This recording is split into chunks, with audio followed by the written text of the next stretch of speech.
Hey everyone, welcome back to my channel. In this video, I will show you how to hide the URL bar in Google Chrome. So let's get started. So firstly, open Google Chrome.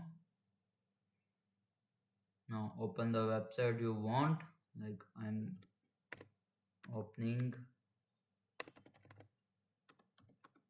Google.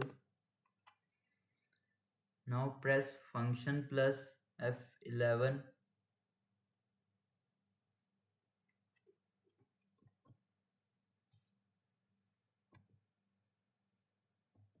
Here you will see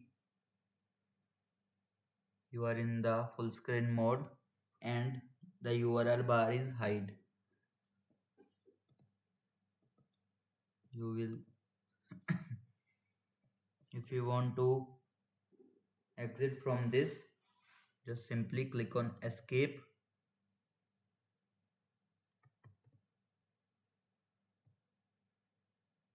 or simply click on the cross button. You will exit from the full screen mode. That's it. Those are the simple way to hide the URL bar in Google Chrome. If this video helped you, don't forget to like, subscribe and check out more tech tutorials. Thanks for watching.